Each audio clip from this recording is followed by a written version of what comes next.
Uncle Bob here with my solution to a problem with converting my 60-gallon air compressor to a cooler.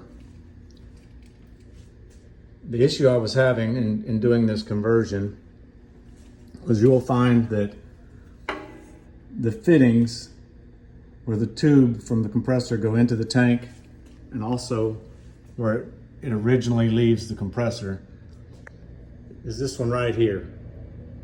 And it's an inverted flare fitting. 7/8 18 is the thread pitch, inverted flare. And I needed to go from inverted flare to a compression fitting, and I was unable to find that fitting. I searched everywhere, could not find one. This is 7/8 18, I could not find one in that size.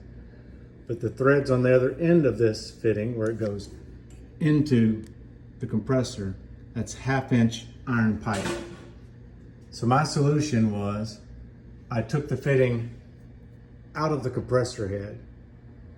I didn't want to damage my original tube, so I loosened it down here. I turned it at an angle. You can easily find 1/2-inch iron pipe to compression fittings. So I bought one of those, put it on the original fitting, adapted it down to my tubing size. Same thing over here, 1/2-inch iron pipe by compression fitting, easy to find anywhere. This way I didn't have to cut or damage my original tubing.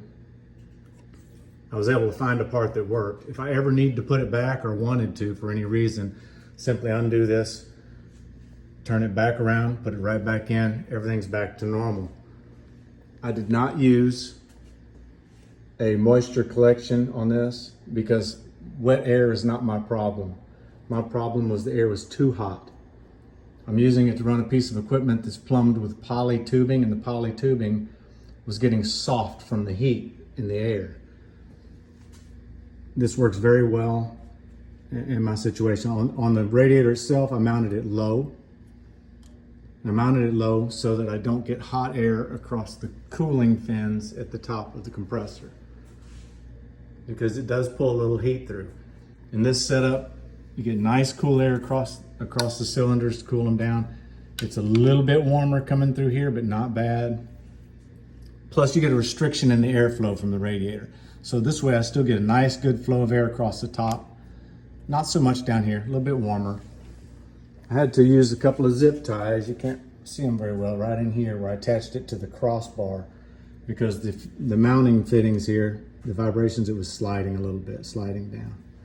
So this has worked out really good. You'd be surprised how much heat it pulls out of that air. When it's running, you don't dare touch the line from the compressor top, the head. But this bottom line, oh, it's just fine. It's just fine. You can hold it all day long. It's amazing how good it works. If you need to get moisture out, you could mount a separator either somewhere in line here or replumb it. You can turn this tube any direction you want. That worked out great for me because of my situation. But if you need separation, water separation, you could move it over to this side, mount it hanging off here, and just plumb it straight up and in instead of around, across. So I hope this helps anybody else that's having a problem going crazy trying to find a fitting for this thing, so that you can just attach straight to the head. And I didn't have to damage anything. At one point I'd considered cutting the tubing and using a compression adapter. Those are easy to find, but I didn't want to damage the original tube. So hope this helps. Peace out, y'all.